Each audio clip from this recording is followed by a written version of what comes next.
우리는 예수 믿는 사람들입니다. 그렇지 않습니까? 저도 예수 믿고 여러분도 예수 믿고. 근데 저는 여러분들한테 묻고 싶어요.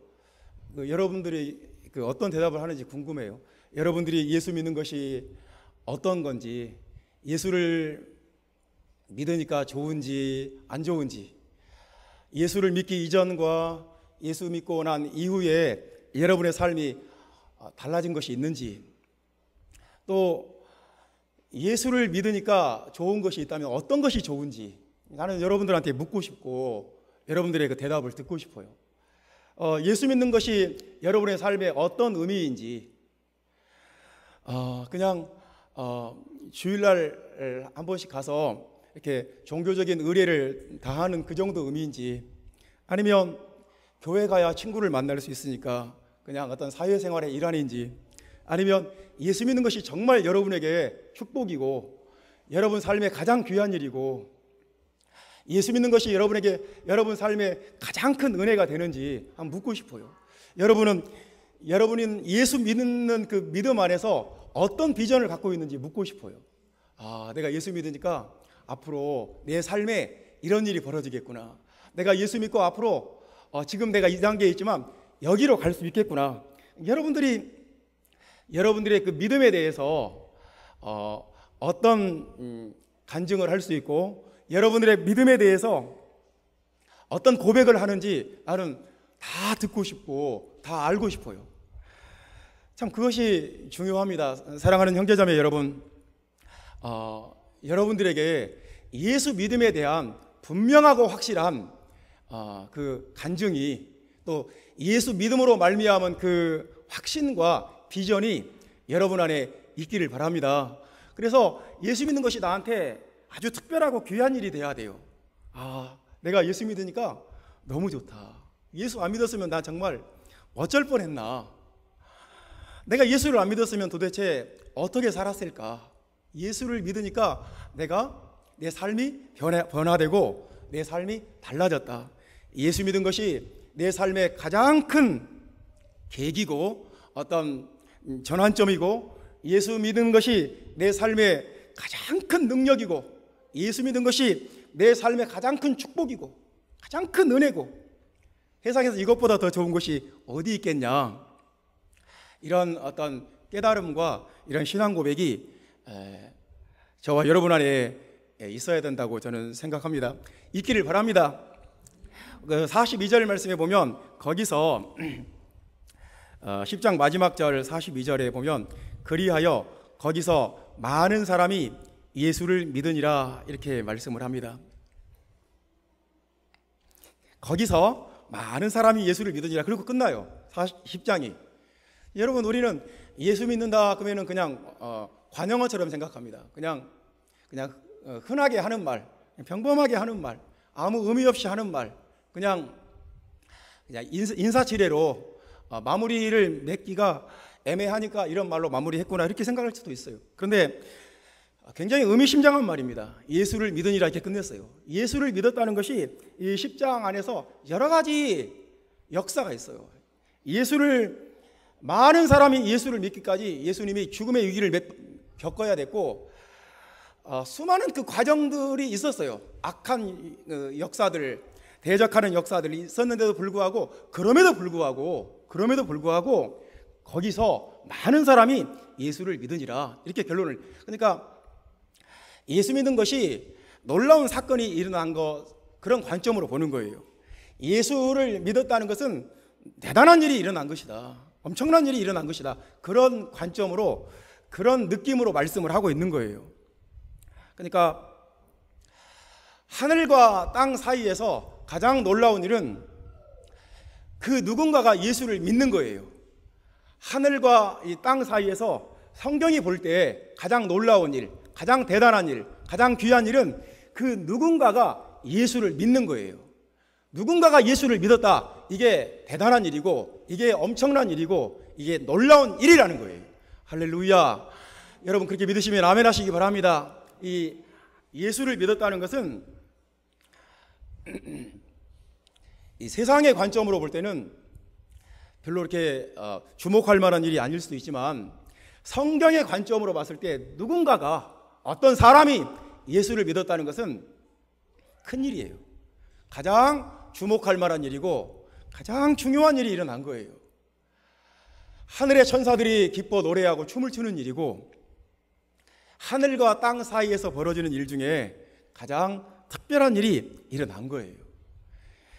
우리가 예수를 믿는다는 것이 어떤 의미가 있는 일인지, 우리가 예수를 믿는다는 것이 성경적으로 어떤 일인지, 어떤 의미가 있는지 오늘 성경은 우리에게 말씀을 하고 있습니다.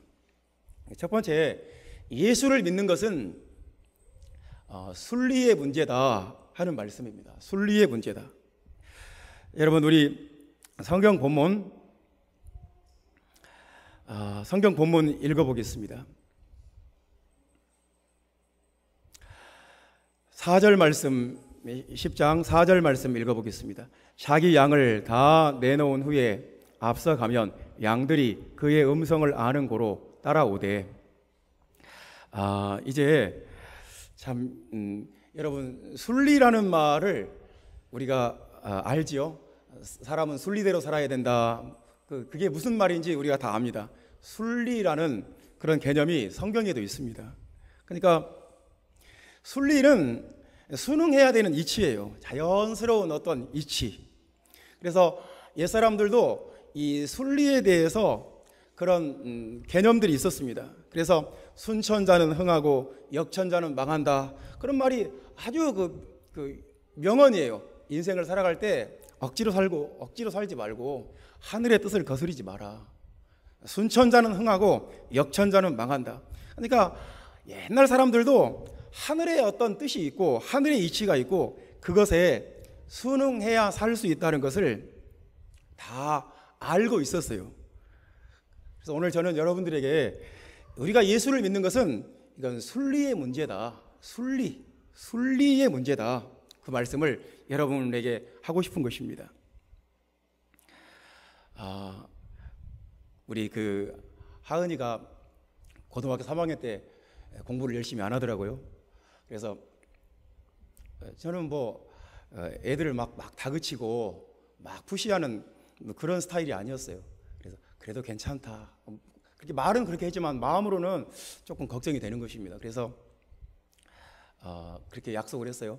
만약에 국립대학을 들어가면 네가 원하는 거 하나 해주겠다. 쌍꺼풀 수술을 하고 싶대요. 눈에 쌍꺼풀 수술을 하고 싶다. 그래서 국립대학 못 갈 것 같더라고요. 이제 공부하는 걸 봤을 때 국립대학은 등록금이 반값이니까 굉장히 경쟁률이 치열하고, 그래서 설마 가겠나 약속을 해버렸어요. 근데 덜컥 기도를 해서 그런지 덜컥 그냥 국립대학을 들어가 버렸어요. 국립군사대학을 들어간 거예요. 그래서 근데 이제 내가 자꾸 미뤘어요. 이거 쌍꺼풀 수술하지 말자. 근데 이제 요구를 하는 거예요. 왜 돈을 안 주냐? 쌍꺼풀 수술할 수 있는 돈을 왜 안 주냐? 근데 내가 자꾸 달랬어요. 그리고 한 용돈 한 10만 원 주고 그냥 끝냈어요. 내가 약속을 안 지켰어요. 내가 이렇게 얘기한 거예요. 하나님의 뜻일까? 우리가 막 성형을 하고 얼굴을 막 뜯어 고치고 막 코를 세우고 이렇게 하면 이게 순리에 맞는 일인가? 저는 그렇게 생각하는 게, 하나님 이게 순리에 맞지 않다. 우리가 얼굴에 어떤 기형이 있거나 장애가 있으면 할 수 있어요. 근데 멀쩡한 얼굴을 어떤 정형화된 그 어떤 상에다가 막 뜯어 맞추는다는 것이 그게 과연 순리에 맞는 일인가? 하나님께서 주신 자기의 고유한 그 개성을 잘 소중히 여기고 그 개성을 이렇게 세워 나가는 것이 참 더 예쁘지 않을까. 제가 그랬어요. 아름다운 교회 와서 그랬어요. 김선욱 집사님 봐라, 쌍꺼풀 수술 안 했지만 예쁘지 않냐. 그렇게까지 설득을 했어요. 그러니까 그 순리라는 것이 있어요. 하여튼 모든 면에 적용이 돼요. 이 여자들이 막 얼굴을 막 양악 수술까지 해가면서 왕창 뜯어 고친다. 그러면 이제 제가 볼 때는 순리에 맞는 일인가? 그런 생각이 드는 거예요. 하나님의 우리를 창조하신, 우리를 뱃속에 있을 때 우리를 만드신 하나님의 손길이 있는데 그것을 존중해야 되지 않을까. 제가 막 여자들의 어떤 미적 욕구를, 예뻐지고자 하는 그 욕망을 막 완전히 부정하는 것은 아닙니다. 그게 뭐 죄고 그러면 지옥 간다고 그런 개념이 아니에요. 그게 과연 순리에 맞는 일일까? 저는 지금도 그때 제가 100만 원 줄 수도 있었어요, 수술하라고. 근데 그때 그렇게 안 한 게 참 다행이다, 그 생각이 드는 거예요. 여러분, 순리라는 것이 있어요. 이것은 예수를 믿지 않는 사람도 알아요. 순리라는 것이 있다. 우리 조금 더 생각을 해보겠습니다. 모든 동물들은 그 서식지가 있어요. 그러니까 그 동물들이 사는 그 지역이 따로 딱 정해져 있어요. 그러니까 사자는 아프리카에만 삽니다. 물론 뭐 전 세계에 막 동물원을 만들어서 막 갖다 놓기도 하지만 자연스럽게 서식하는 곳은 아프리카예요. 호랑이는 인도나 동남아시아 그리고 이 동아시아 쪽에만 서식합니다. 딱 그 서식지가 정해져 있어요. 코알라, 캥거루 이런 건 어디에 서식합니까? 얘네들은 호주에만 사는 거예요. 호주. 다른 데에는 서식하지 않아요. 물론 막 억지로 데려다가 사육할 수는 있지만 얘네들의 서식지는 호주입니다. 여러분, 알파카라는 동물을 아십니까? 알파카. 이런 동물은 남미에만 있습니다. 북미는 아니고 그 남미. 그러니까 판다곰은 중국에만 있고 중국에서도 어떤 특정 지역에만 있어요. 그러니까 동물의 이 서식지가 딱 정해져 있어요. 의외로 식물도 뭐 감귤이 자라는 곳, 또 뭐 사과가 자라는 곳 딱 정해져 있지만 동물들은 더 예민한 것 같아요. 얘네들이 딱 서식할 수 있는 지역과 어떤 한계가 있어요. 그 지형이나 지리적인 제한이 있어요. 그런데 전 세계 어디서나 서식하는 동물이 있습니다. 추운 데도 살고 더운 데도 살고, 아프리카처럼 더운 데나 저 티벳이나 저기 히말라야 산맥이나 몽골의 그 건조한 데나 아주 습한 지역이나 중동 사막, 뉴질랜드, 호주, 또 높은 지대나 저지대나, 하여튼 북극과 남극을 제외하고 전 세계 모든 지역에서 살 수 있는, 잘 사는 동물이 있어요. 이게 이 동물이 뭔지 아십니까? 양입니다. 양은 전 세계 어디나 서식해요. 전 세계. 그러니까 어느 지역에서나. 근데 이제 양은 조건이 하나 있어요. 목자가 있어야 돼요. 목자. 그래서 오늘 본문의 말씀에 보면 양이라는 단어가 21번 나오더라고요. 제가 2번 세봤어요. 딱 21번 나와요. 양이라는 단어가 그렇게 많이 나옵니다. 양이 참 중요해요. 양에 대해서 우리가 이해를 해야 오늘 본문 말씀이 이해하기가 쉽습니다. 양은 목자만 있으면 어디서든지 살아남아요. 춥든 덥든, 그 위도가 높든 낮든, 뭐 습한 지역이든 건조한 지역이든 경도나 위도 상관없이 어디에서나 잘 살아남아요. 그래서 그 양은 그런 것 같아요. 자기보다 뛰어난 어떤 존재에게 자신의 생존을 맡겼어요. 자기와 차원이 다른 어떤 그 존재에게 자신의 생존과 자신의 삶의 문제를 위탁을 했어요. 참 이게 신기한 거예요. 여러분 생각을 해봅시다. 늑대 같은 동물들은, 이렇게 군집 생활하는 늑대 같은 동물들은 거기서 가장 힘세고 가장 사냥 잘하고 가장 용맹스러운 순놈 하나가 대장이 돼요. 그러면 이 대장이 막강한 권력을 가져요. 그리고 얘가 진두지휘해서 이 늑대 군집의 이 무리의 안녕과 어떤 미래를 책임을 져요. 그러니까 늑대들은 자기들 중에 하나를 리더로 세워요. 원숭이도 그래요. 원숭이도 동물원에 원숭이 한 10마리만 모아놔도 그 중에서도 누군가가 또 대장이 돼요. 리더가 딱 돼요. 그러니까 자신들의 어떤 생존을 위해서 자기들 중에서 누군가 하나를 리더로, 대장으로 딱 내세워놓고 걔를 따라요. 근데 걔가 늙고 힘이 빠지고 이빨이 빠지고 이제 그만한 힘이 없으면 누군가가 또 다른 수컷이 그 역할을 또 대신해요. 꿀벌 같은 것들도 마찬가지입니다. 이 곤충들도 이 여왕벌을 위해서, 우리 여왕벌을 위해서 꿀을 모으자, 일사불란하게 가서 꿀을 싹 하루 종일 다니면서 꿀을 모아가지고 와서 여왕을 위해서 막 모아놓습니다. 자기들 중에 자기와 똑같은 곤충 벌들 중에서 하나를 대장으로, 리더로 딱 세워요. 양은 안 그래요. 양은 우리 중에 한 사람을, 우리 중에 가장 뿔이 크고 몸집 크고 힘세고 똑똑한 양을 우리의 리더로, 우리의 대장으로 세우자, 그런 게 없어요. 양은 그런 게 없어요. 양은 우리 중에 한 사람은 우리 리더가 될 수 없다. 우리와 차원이 다른 어떤, 우리와 스케일이 다르고 우리와 어떤 수준이 다른 어떤 존재에게 우리의 리더를 맡기자. 그래서 양들은 목자를 따라요. 오늘 본문에도 보면 자기 양을 다 내어놓은 후에 앞서가면 양들이 그의 음성을 아는 거로 따라오되 타인의 음성은 알지 못하는 거로 타인을 따르지 아니하고 도리어 도망하느니라. 양들은 자기 목자가 누군지를 알아요. 그리고 자기 이름을 부를 때 나를 부르는구나, 그것까지도 알아요. 그러니까 양이 말 못하는 짐승이지만 이게 참 특별한 거예요. 이게 성경의 어떤 예수님의 구속을 말씀하는 거예요. 양들은 자기들의 대장을 뽑지 않아요. 대신에 우리와 차원이 다른 누군가가 우리에게 필요하다. 그것을 얘네들이 어떻게 알았는지 인식을 했어요. 그러니까 이 양들은 그것을 하나님이 창조하실 때 양들에게만 그것을 심어주신 거예요.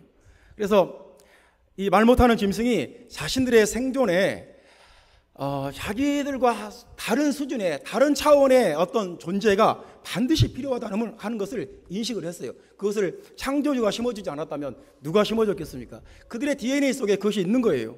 그래서 양들은 자신들이 살기 위해서 항상 목자를 찾아요. 인간 목자를 찾아요. 목자의 음성을 들으려고 그래요. 목자가 없으면 갈 길을 몰라요. 목자가 없으면 위험하고 어디로 가야 되는지, 목자가 없으면 자신들의 삶이 위험해진다는 것을 알아요. 그래서 양들은 청각이 발달했어요. 목자의 음성을 듣고 목자가 자기의 이름을 부르면 응답을 해요. 그래서 양은 그렇게 살도록 지음받은 동물이에요. 양들에게 인간 목자를 따라다니도록 억지로 훈련시킨 결과가 아니에요. 걔네들은 그냥 그렇게 창조되었어요. 그런 존재예요. 그게 양의 순리예요. 사람을 따라다니도록, 인간 목자를 의지하도록 그렇게 지음을 받았고 그렇게 살아요. 그래서 5대양, 정말 6대주 어디에나, 전 세계 어디에나, 북극과 남극 빼놓고는 다 양들이 살아요. 목자만 있으면. 사랑하는 형제자매 여러분, 저는 이게 양의 순리예요. 순리. 양은 목자가 있어야 산다. 이것이 양의 삶의 어떤 순리예요. 여러분, 저와 여러분에게 예수를 믿는 것은 우리에게 순리라는 것을 나는 여러분들에게 말씀을 드리고 싶은 거예요. 순리예요. 순리. 예수를 믿지 않는 것은, 이것은 하늘을 거스리는 거예요. 순리대로 사는 게 아니에요. 억지로 사는 거예요.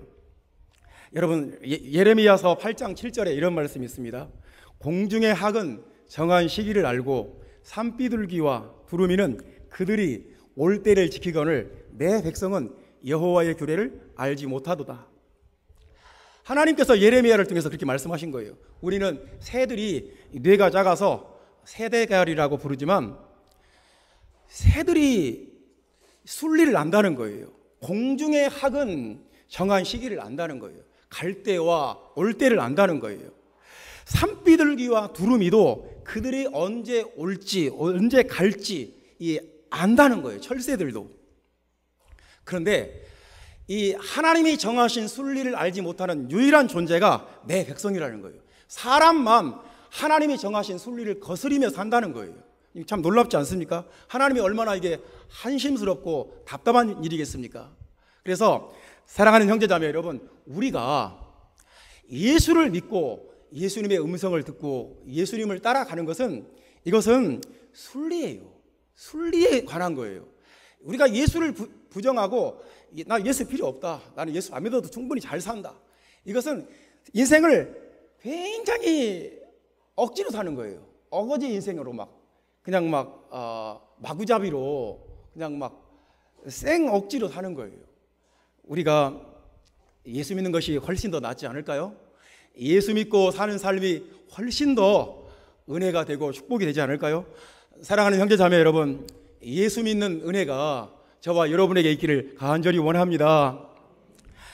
이사야서는 또 이런 말씀도 있어요. 이사야 1장 3절 말씀에는 소는 그 임자를 알고 나귀는 그 주인의 구유를 알건만은 이스라엘은 알지 못하고 나의 백성은 깨닫지 못하는도다. 동일한 말씀이에요. 아니, 이번에는 이제 포유류예요. 포유류. 소는 자신의 주인을 알아본다는 거예요. 아, 저분이 나의 주인이구나, 나에게 여물을 먹이고 나와 동행하는 나의 주인이구나. 소는 자기 주인을 안다는 거예요. 나귀도 그 주인의 구유를 안다는 거예요. 아, 우리 주인이 나에게 여물을 주는 구유가 이것이구나. 자기 구유를 구분한다는 거예요. 근데 이스라엘은 알지 못하고 내 백성은 그것을 깨닫지 못하는도다. 여러분, 우리가 소를 무시할지 모르지만, 우리가 나귀를 말 못한다고 무시할지 모르지만, 걔네들은 하나님의 창조 법칙에 하나님의 순리대로 하나님이 정하신 대로 산다는 거예요. 그걸 절대로 순리를 무시하거나 거부하지 않는다는 거예요. 인간만이 그것을 무시하고 그것을 거부하고 또 하나님을 대적하기도 한다는 거예요. 그러니까 여러분, 이 순리를 거부하고 사는 삶이 얼마나 팍팍하겠습니까? 얼마나 답답하고 얼마나 정말 효율적이지 않고 얼마나 힘든 삶이 되겠습니까? 우리가 예수를 믿지 않으면 절대로 좋지 않아요. 예수를 믿지 않으면 우리 인생이 굉장히 힘들어져요. 왜냐하면 순리를 무시한 거니까요. 왜냐하면 하나님이 정하신 창조 법칙을 거스르는 거니까 얼마나 힘들겠어요. 가시채를 뒷발질하기가 너에게 고생이니라. 우리가 예수를 믿지 않으면 나만 고생이에요. 가시채를 뒷발질하면서 나만 상처받고 나만 피나고 나만 고생하고 자기 파괴적인 인생을 살 수밖에 없는 거예요. 예수를 믿지 않는 것은 순리를 거부하는 것이기 때문에 이상한 것이고 억지스러운 거예요. 사랑하는 형제자매 여러분, 예수 믿는 은혜가 여러분들 안에 있기를 축원합니다. 예수 믿으세요. 예수 믿는 것이 최고예요. 예수 믿는 것이 자연스러운 거예요. 억지스럽지 않은 거예요. 그 다음에 두 번째입니다. 예수를 믿는 것은 선택의 문제다 하는 말씀입니다. 선택의 문제다. 7절과 8절 말씀 다 읽어보겠습니다. 그러므로 예수께서 다시 이르시되 내가 진실로 진실로 너희에게 이르노니 나는 양의 문이라. 나보다 먼저 온 자는 다 절도요 강도니 양들이 듣지 아니하였느니라. 봅시다. 이제 그 본문에 이런 말씀이 자꾸 나와요. 절도와 강도, 1절에 절도와 강도 이런 말이 나왔고 5절에 타인 그런 말이 나왔고요. 8절에는 절도와 강도가 또 나왔습니다. 10절에는 도둑, 그리고 11절에는 사꾼 그런 말도 나왔어요. 이런 말들이 굉장히 많이 반복되는 거예요. 그러니까 절도요 강도는 양을 훔쳐가는 나쁜 사람인 거지요. 타인, 양의 안녕에 대해서는 전혀 관심이 없는 존재예요. 절도와 강도, 도둑, 그냥 다 부정적인 이미지, 자기밖에 모르고 양은 죽든지 살든지 자기 이해관계만 따지는 이런 존재예요. 그러니까 지금 성경은 우리에게 어떤 말씀을 하고 싶은 거냐면, 우리가 예수를 부인할 수도 있어요. 자기가 안 믿겠다는데 어떻게 합니까? 예수를 거부할 수도 있어요. 예수를 믿지 않을 수도 있어요. 근데 그 대신에 다른 대안이 없다는 거예요. 다른 선택지가 아주 최악의 선택지라는 거예요. 예수님 or 절도와 강도 이거예요. 그러니까 선택지가 딱 둘 중에 하나인 거예요. 예수 믿든지 아니면 절도와 강도, 도둑, 죽이고 도적질하고 멸망시키는 마귀에게 매여 살든지, 예수님 or 마귀예요. 예수님 or 귀신, 그러니까 이 선택의 문제인데, 참, 예수를 믿는 선택이 훨씬 탁월한 선택이에요. 예수를 안 믿는 선택은 참 이거 이상한 거예요. 왜 저럴까? 말도 안 되는 거예요. 사랑하는 형제자매 여러분, 예수 믿는 것이 축복이에요. 예수 믿는 것이 좋은 선택이에요. 예수 믿는 것이 잘하는 거예요. 여러분, 우리가 가전제품을 산다 그러면 LG를 살까 삼성을 살까 우리는 선택을 할 수 있어요. 뭐는 LG가 좋다더라, TV는 누가 좋다더라, 우리는 그 사이에서 선택할 수 있어요. 순간의 선택이 10년을 간다는 말이 있어요. 선택이 참 중요해요. 우리가 핸드폰을 산다 그러면 LG와 삼성 사이에서 고민하지 않아요. 대부분 갤럭시를 사요. 우리가 참 무엇을 선택하느냐, 이것이 우리 인생에 참 중요해요. 예수 믿고 축복받았다는 사람들, 저는 세상에서 셀 수 없이 많은 사람을 봤습니다. 예수 믿고 내 인생이 달라졌다는 사람을 수도 없이 봤어요. 예수 믿고 나는 은혜 받고 내 삶이 새로워졌다는 사람을 셀 수 없이 봤어요. 그런데 예수님 떠나서 나 예수 안 믿으니까 내 인생 잘 됐다, 예수 안 믿고 나 교회 다닐 때는 정말 뭐든지 힘들었는데 예수 안 믿으니까 이렇게 잘 된다, 한 사람도 못 봤어요. 예수 믿다가 불교로 간 사람, 예수 믿다가 무신론자가 된 사람, 제 후배 중에 하나가 그렇게 교회를 잘 다니고 참 착하고 예수를 잘 믿었어요. 근데 얘가 대학 졸업하고 나와서 취업도 안 되고, 그러니까 시험이 들어가지고 교회를 안 나오더라고요. 교회 안 나온 지 한 3년 만에 제가 만나봤어요. 와, 인생이 완전 꼬였어요. 이렇게 꼬일 수가 없어요. 경찰서 들러거리고 그냥 온갖 이상한 귀신들이 달라붙어가지고 인생이 완전 꼬일 대로 꼬여가지고, 야, 너 어쩌다 그 지경까지 갔냐, 막 마음이 아프더라고요. 다시 예수님 앞으로 와라. 이제 참 그 뭔가의 어떤 악한 존재, 영적인 존재에 딱 사로잡혀가지고 그런 결심을 할 수 있는 마음의 힘도 없어요. 사랑하는 형제자매 여러분, 우리가 예수를 믿는 것은 선택이에요. 그러니까 예수를 믿든가 아니면 마귀를 붙잡든가, 절도와 강도와 도둑과 사꾼을 붙잡든가. 그러니까 예수 믿는 은혜가, 예수를 믿는 것이 얼마나 좋은 선택인지, 내가 좋은 선택을 했다, 내가 어리석은 선택을 하지 않았구나, 내가 절대로 후회하지 않을 선택을 했구나, 이것을 저와 여러분이 깨닫고 알아야 됩니다. 예수 믿는 것은 선택의 문제라는 것을 아시기를 주님의 이름으로 축원합니다.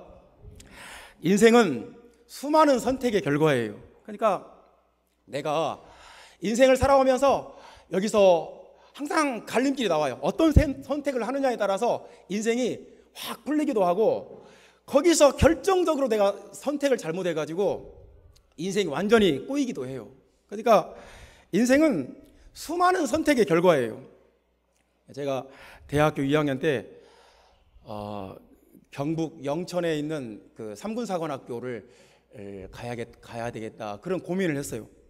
그러니까 우리 집이 굉장히 어려워진 거예요. 제가 고등학교 2학년 때 집을 팔았어요. 그리고 전셋집으로 갔어요. 제가 고등학교 3학년 때 전주에 있는 논과 밭, 이제 마지막 재산인데 그것도 팔았어요. 제가 대학 들어갈 때는 집에 이제 남은 게 없어요. 왜냐하면 위에 있는 형들을 계속 대학 가르치느라고, 형이 대학을 졸업했으면 바로 취업을 해서 돈을 벌어야 되는데 사법고시 공부한다고 계속 집에서 돈을 가져다 쓰는 거예요.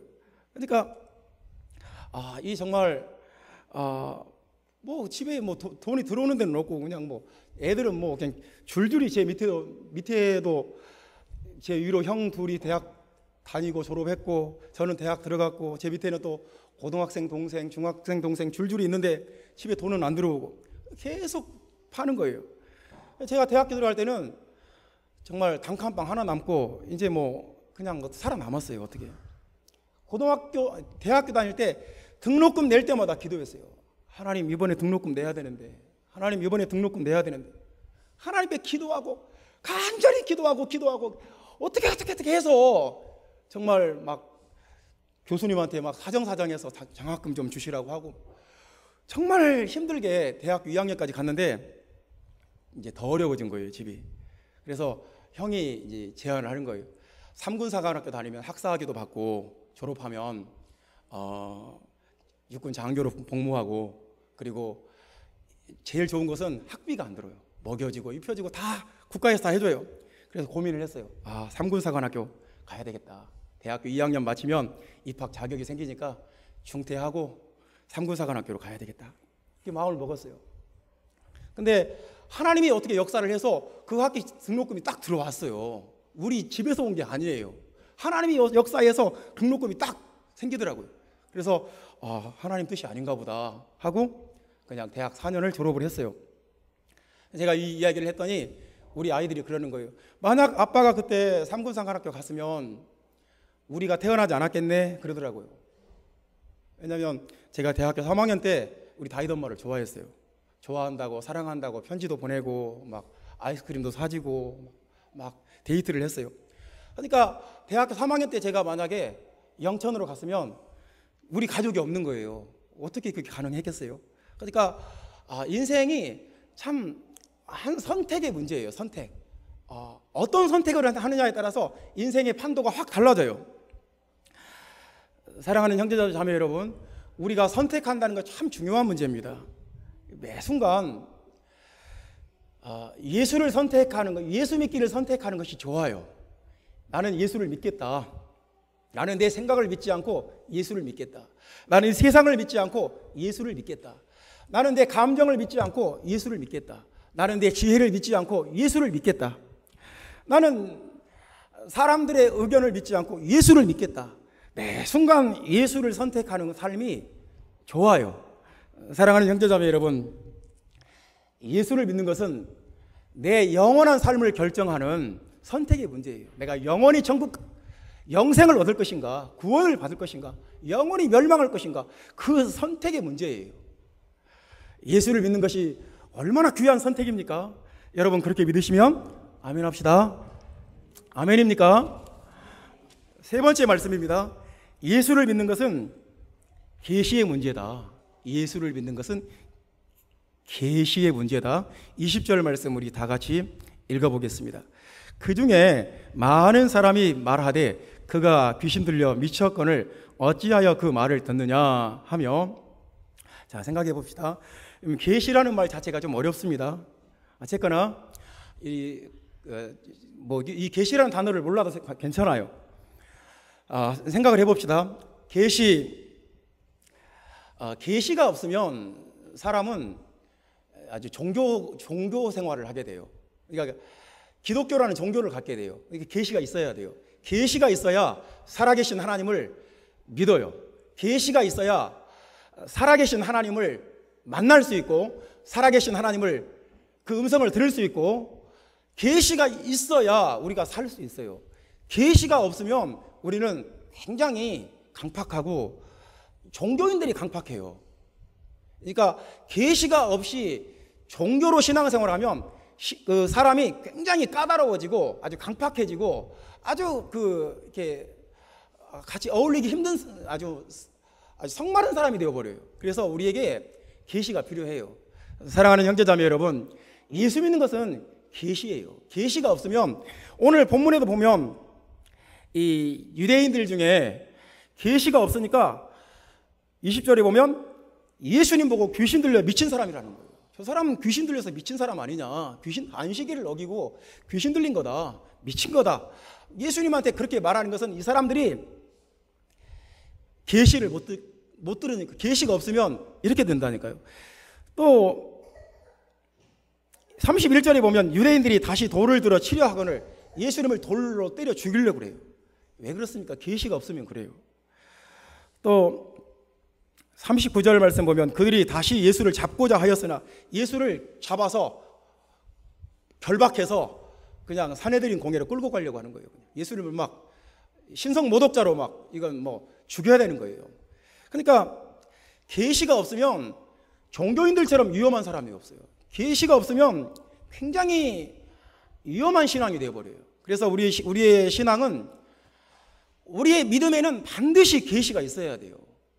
형제자매 여러분, 주님의 계시가, 주님의 음성이, 주님의 예언과 주님의 환상과 주님의 그 꿈이 여러분들에게 임하기를 주님의 이름으로 축원합니다. 할렐루야. 그러니까 그냥 쉽게 말하면 영적인 세계가 우리에게 열려야 돼요. 계시라는 말 자체가 커튼을 확 열었다는 말이에요. 여러분, 커튼을 확 열면 전혀 열기 전에 보이지 않았던 창밖이 보여요.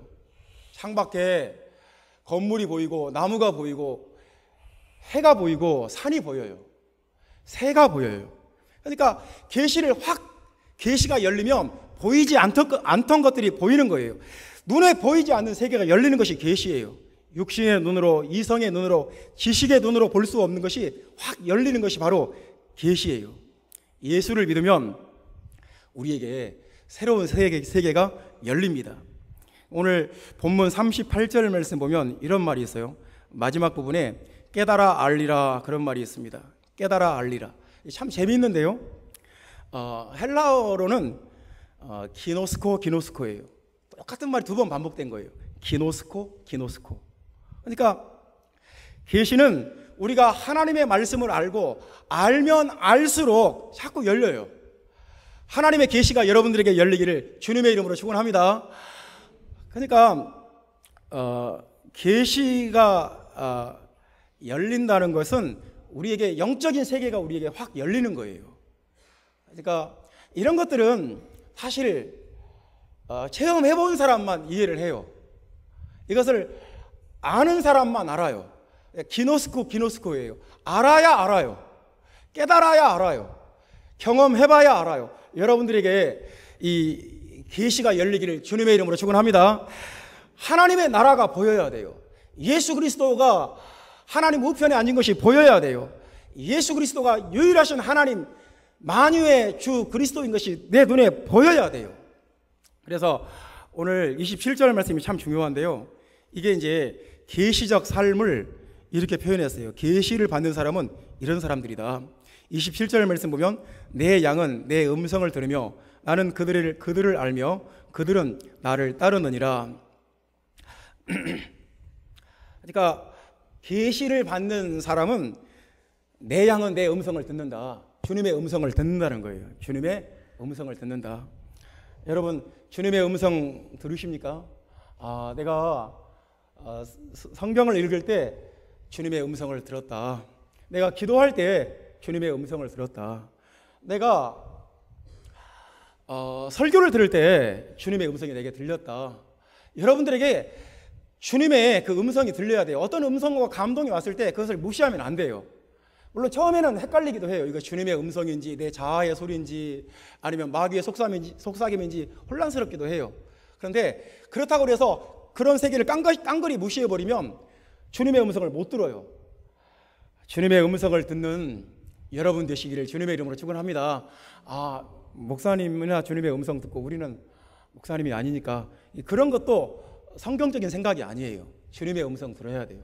양은 청각이 발달했어요. 목자의 음성을 듣지 못하면 얘는 바로 죽어요. 위험해져요. 그러니까 청각이 극도로 예민해요. 여러분들에게 영적인 청각이 발달하시기를 주님의 이름으로 축원합니다. 주님의 음성을 듣는데 여러분의 귀가 열려 있어야 돼요. 어떻게 하면 주님의 음성을 들을까? 내가 주님께 가까이 가고 주님의 임재 속에 들어가고 주님의 음성을 듣고 싶어요. 여러분 마음이 답답하잖아요. 여러분 마음이 짜증날 때가 있잖아요. 기분이 상할 때가 있잖아요. 주님의 음성 들어야 돼요. 주님의 음성을 듣지 못해서 그래요. 주님이 내가 너와 함께한다. 내가 너를 사랑한다. 내가 너를 지켜준다. 내가 너를 도와준다. 주님의 음성을 들으면 다 끝나요. 모든 걱정, 근심, 마음에 불편한 거, 기분 나쁜 거, 감정 상한 거, 짜증난 거, 열받은 거, 주님의 음성 들을 때 해결돼요. 주님의 음성 들을 때 우리 삶에 놀라운 능력이 일어나요. 나는 그들을 알며, 계시가 열린 삶은 주님이 나를 아신다는 것을 우리가 느껴요. 주님이 나를 아시는구나. 주님이 나를 아시고 내 형편과 내 사정과 내 감정과 내 처지를 아시는구나. 주님이 알고 계시는구나. 주님이 나를 아시는구나. 내가 무엇 때문에 괴로운지, 무엇 때문에 힘든지 아시는구나. 여러분, 평생을 같이 살아도 자기 배우자가 자기 마음 몰라줄 때가 있잖아요. 왜 평생을 같이 살아도 이 사람은 내 이 가려운 데를 못 긁어주고 내 이 답답한 마음을 몰라주나. 답답할 때 있잖아요. 사람은 사람이에요. 주님이 우리 마음을 알아주시고 우리 형편과 처지를 알아주실 유일한 분이 예수 그리스도밖에 없어요. 여러분 그렇게 믿으시면 아멘 하시기 바랍니다. 27절 말씀 보면 계시를 받는 사람은 그들은 나를 따르느니라. 주님을 따라간대요. 그러니까 주님이 눈에 보이지도 않는데 내가 어떻게 따라가냐. 계시가 없으면 그래요. 계시가 없으면 주님이 눈에 보이지도 않고 손으로 만질 수도 없고 어떻게 내가 주님을 따라가냐? 그렇지 않아요. 계시를 받는 사람은 주님을 따라간다는 것이 무엇인지 알아요. 이렇게 이것이 주님을 따라가는 거구나. 주님이 지금 나를 이곳으로 인도하시는구나. 주님이 지금 내가 여기 있는데 이 다음 단계는 여기구나. 여기로 나를 지금 이끌고 가시는구나. 그게 주님이 내 손을 잡고 나를 끌고 가신다는 것이 느껴져요. 계시가 열려야 돼요. 사랑하는 형제자매 여러분, 계시처럼 실제적인 것이 없어요. 계시가 그냥 어떤 뜬구름 잡는 얘기가 아니에요. 계시가 그냥 여러분을 현혹시키기 위해서 없는 일을 만들어내는 얘기가 아니라고요. 계시가 열려야 돼요. 계시가 열리면 이것처럼 확실한 것이 없어요. 이것처럼 실제적인 것이 없어요. 내 몸은 실제적인 것 같지만 언젠가는 늙고 언젠가는 죽어서 땅속에 묻히든지 화장을 하든지 사라질 수 있어요. 하지만 내가 계시로 본 그 하나님의 나라는 이것보다 더 확실한 세계가 없어요. 사랑하는 형제자매 여러분, 예수 믿는 것은 계시예요. 계시가 없으면 종교예요. 종교가 되어버려요. 여러분들에게 하나님의 성령의 능력과 역사와 계시들이 활짝 열리기를 주님의 이름으로 축원합니다. 여러분, 예수 믿는 것은 놀라운 거예요. 예수를 믿는 것이 순리대로 사는 거예요. 예수 믿지 않으면 가시체를 뒷발질하고, 예수 믿지 않으면 자기 파괴적이고, 예수 믿지 않으면 자기 고생이에요. 자기가 자기를 자성자박이에요. 자기가 자기를 고생시켜요. 예수 믿는 것은 선택이에요. 위대한 선택이에요. 예수를 믿지 않는 것보다 더 어리석은 선택은 없어요. 예수를 믿는 것은 세상에서 가장 좋은 선택이에요. 예수 믿는 것보다 더 좋은 선택이 없어요. 예수를 믿는 것은 계시예요. 계시가 열려야 돼요. 예수를 믿으면 새로운 세계가 열려요. 그래야 예수를 믿어요. 여러분들에게 예수 믿는 은혜가 오늘도 충만하게 되기를 주 예수님의 이름으로 축원합니다.